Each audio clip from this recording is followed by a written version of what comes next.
కూడా తినొచ్చు. అంతేకాదండి, దీంట్లోకి సాంబార్ కానీ, చారు కానీ, రసం కానీ ఏదైనా కూడా వేసుకుని నంచుకుని కూడా తినొచ్చు. చాలా టేస్టీగా ఉంటుంది, చాలా బాగుంటుంది. ఇలా చేసి మనము సమోసా కానీ చేసుకోవచ్చు, అలా కూడా పెట్టుకోవచ్చు. సమోసాలో కూడా ఇది స్టఫింగ్ కింద కూడా ఉపయోగపడుతుంది. మరి హెల్త్కి కూడా చాలా మంచిది కదండి క్యారెట్ అనేది. మరి ఒక్కసారి ట్రై చేసి చూడండి. ఎంతో టేస్టీగా ఉండే ఈ క్యారెట్ ముక్కల ఫ్రై అయితే రెడీ అయిపోయింది. ఇప్పుడు మనకి ఏగిందా లేదా అనేది మీకు సందేహంగా ఉంటే ఒక ముక్క తీసుకుని కాస్త ఇలా ఒత్తి చూడండి. ఇంకా ముక్క మెత్తగా అయిపోయింది, ఇలా మెత్తబడింది అంటే ఇంకా మనకి ఏగిపోయినట్టే. ఇంకా ఒక్కసారి సాల్ట్ చూసుకుని మీకు సరిపోదు అనుకుంటే సాల్ట్ అనేది ఇంకా కాస్త వేసుకుని ఇంకా స్టవ్ అనేది ఆపేసుకోవచ్చు. ఇంకా సాల్ట్ ఇంకా కారం అనేది మీరు తినేదాన్ని బట్టి వేసుకోవాలి. ఇప్పుడైతే ఇంకా మనం స్టవ్ ఆపేసుకుని వేరే గిన్నెలోకి అయితే తీసేసుకుంటున్నాము. చూడండి, ఎంతో టేస్టీగా ఉండే ఎన్నో ఆరోగ్య ప్రయోజనాలు కలిగిన క్యారెట్ ముక్కల ఫ్రై రెడీ అయిపోయింది. మరి ఎంతో టేస్టీగా ఉండే ఈ క్యారెట్ ముక్కల ఫ్రైని మీరు ఒక్కసారి ట్రై చేసి చూడండి. అలాగే ఎలా వచ్చిందనేది కామెంట్ చేయండి. అంతేకాదండి, ఎప్పుడు ఒకేలా కాకుండా ఒక్కొక్కసారి ఒక్కొక్కలాగా ఇలా క్యారెట్ని చేస్తే క్యారెట్ అంటే ఇష్టపడిన వాళ్ళు కూడా చాలా ఇష్టంగా తింటారు. ఒక్కొక్కసారి మరి ఎంతో టేస్టీగా ఉండే ఈ క్యారెట్ ఫ్రైని ట్రై చేస్తారు కదా.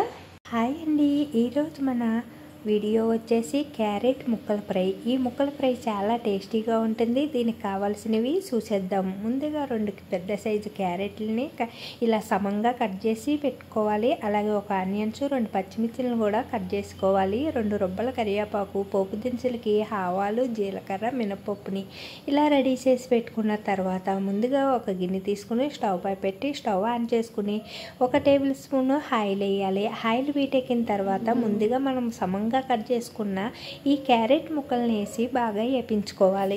చూడండి, ఇక్కడ చూపిస్తున్న విధంగా ఇలా మంట అనేది మీడియంలో పెట్టుకోవాలి. హైలో కాకుండా సిమ్లో కాకుండా మంట అనేది మీడియంలో పెట్టుకుని ఈ ముక్కలన్నీ బాగా ఫ్రై చేసుకోవాలి. బాగా కలుపుతూ ఫ్రై చేసుకోవాలి. ముక్కలన్నీ బాగా ఈక్వల్గా ఏగేటట్టు మాత్రం కలుపుకుంటూ ఉండాలి. మధ్యలో ఇలా కలుపుకుంటూనే ఉండాలి. ముక్కలన్నీ బాగా మెత్తబడేటంత వరకు ఈ ముక్కలన్నీ బాగా ఫ్రై అవుతుంది. చూడండి, ఇలా కలర్ అంతా చేంజ్ అయిపోయి చూసారా, అన్ని ముక్కలకి ఇన్ని ముక్కలు అయితే అయినాయి అనమాట. మనము క్యారెట్ హెల్త్కి చాలా మంచిది. మరి క్యారెట్ని తినడానికి కొంచెం మంది ఇష్టపడరు, ఎందుకంటే క్యారెట్ తీయగా ఉంటుందని చెప్పేసి ఇంకా క్యారెట్ని అవాయిడ్ చేస్తూ ఉంటారు. అలా కాకుండా మనకి ఈ క్యారెట్ని ఒక్కొక్కసారి ఒక్కొక్క విధంగా వండారనుకోండి, పిల్లలు పెద్దలు అందరూ ఎంతో ఇష్టంగా తినేస్తారు. ఇంకా ఒక్కొక్క కర్రీకి ఒక్కొక్క డిఫరెన్స్ టేస్ట్ వస్తుందన్నమాట.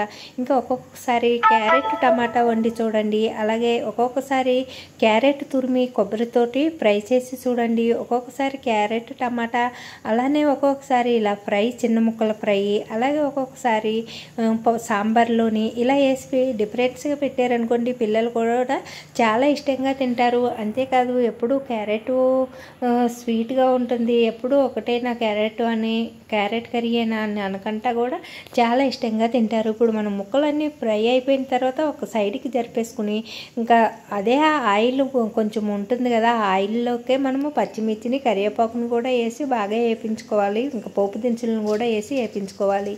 ఇప్పుడు అన్నీ బాగా వేగిన తర్వాత ఆయిల్ ఇంకా సరిపోదు అనుకుంటే మాత్రము ఇంకా ఇప్పుడు కాస్త ఆయిల్ వేసుకుని ఇంకా ఆనియన్స్ ముక్కలను కూడా వేసి ఇలా వేపించుకోవాలి. ఒక సైడ్ ఆనియన్స్ ముక్కల్ని, ఒక సైడ్ క్యారెట్ని కలుపుకుంటూ ఇలా ఫ్రై చేసుకోవాలి. అలాగే మీకు ఇలా కలపడం ఇబ్బందిగా అనిపిస్తే వేగిన క్యారెట్ ముక్కల్ని ఒక ప్లేట్లోకి తీసేసుకుని అప్పుడు మనము పచ్చిమిర్చిని, కరివేపాకు, పోపు దినుసులు, అలాగే ఆనియన్స్ని వేపించుకోవచ్చు. అలాగే మీకు ఇలా వీలుంటే అలా చేసుకోవాలి. నాకైతే ఇంకా ఇలాగ కూడా ఒక్కొక్కసారి ఇలా కూడా చేసేస్తాను, ఇంకా ప్లేట్లోకి తీయకంటాను. ఇలా ఒక సైడు క్యారెట్ ముక్కలు ఫ్రై అయిపోయినాయి కదా, ఆ ముక్కలను కూడా చిన్నగా కలుపుకుంటూ అలాగే ఆనియన్స్ని కూడా ఇలా బాగా ఫ్రై అయ్యేటట్టు కలుపుకుంటూ తర్వాత 2 కలిపి ఇలా ఫ్రై చేసేసుకుంటాను. ఇప్పుడు దీంట్లోకి చిటికెడు పసుపు, అలాగే మనకి రుచికి సరిపడా సాల్టు, కారం వేసుకుని ఇలా బాగా ఫ్రై చేసుకుని మనము స్టవ్ అనేది ఆపేసుకోవచ్చు. చూడండి, ఎంతో టేస్టీగా ఉండే ఈ క్యారెట్ ముక్కల ఫ్రై చాలా టేస్టీగా ఉంటుంది. అలాగే ఉట్టిది కూడా మనము కర్రీలోకి ఉట్టిది మనం పూరి చపాతీలో కూడా తినొచ్చు. అలాగే మనము ఇంకా రైస్లో కూడా తినొచ్చు. అంతేకాదండి, దీంట్లోకి సాంబార్ కానీ, చారు కానీ, రసం కానీ ఏదైనా కూడా వేసుకుని నంచుకుని కూడా తినొచ్చు. చాలా టేస్టీగా ఉంటుంది, చాలా బాగుంటుంది. ఇలా చేసి మనము సమోసా కానీ చేసుకోవచ్చు, అలా కూడా పెట్టుకోవచ్చు. సమోసాలో కూడా ఇది స్టఫింగ్ కింద కూడా ఉపయోగపడుతుంది. మరి హెల్త్కి కూడా చాలా మంచిది కదండి క్యారెట్ అనేది. మరి ఒక్కసారి ట్రై చేసి చూడండి. ఎంతో టేస్టీగా ఉండే ఈ క్యారెట్ ముక్కల ఫ్రై అయితే రెడీ అయిపోయింది. ఇప్పుడు మనకి ఏగిందా లేదా అనేది మీకు సందేహంగా ఉంటే ఒక ముక్క తీసుకుని కాస్త ఇలా ఒత్తి చూడండి. ఇంకా ముక్క మెత్తగా అయిపోయింది, ఇలా మెత్తబడింది అంటే ఇంకా మనకి ఏగిపోయినట్టే. ఇంకా ఒక్కసారి సాల్ట్ చూసుకుని మీకు సరిపోదు అనుకుంటే సాల్ట్ అనేది ఇంకా కాస్త వేసుకుని ఇంకా స్టవ్ అనేది ఆపేసుకోవచ్చు. ఇంకా సాల్ట్ ఇంకా కారం అనేది మీరు తినేదాన్ని బట్టి వేసుకోవాలి. ఇప్పుడైతే ఇంకా మనం స్టవ్ ఆపేసుకుని వేరే గిన్నెలోకి అయితే తీసేసుకుంటున్నాము. చూడండి, ఎంతో టేస్టీగా ఉండే ఎన్నో ఆరోగ్య ప్రయోజనాలు కలిగిన క్యారెట్ ముక్కల ఫ్రై రెడీ అయిపోయింది. మరి ఎంతో టేస్టీగా ఉండే ఈ క్యారెట్ ముక్కల ఫ్రైని మీరు ఒకసారి ట్రై చేసి చూడండి. అలాగే ఎలా వచ్చిందనేది కామెంట్ చేయండి. అంతేకాదండి, ఎప్పుడు ఒకేలా కాకుండా ఒక్కొక్కసారి ఒక్కొక్కలాగా ఇలా క్యారెట్ని చేస్తే క్యారెట్ అంటే ఇష్టపడిన వాళ్ళు కూడా చాలా ఇష్టంగా తింటారు ఒక్కొక్కసారి. మరి ఎంతో టేస్టీగా ఉండే ఈ క్యారెట్ ఫ్రైని ట్రై చేస్తారు కదా.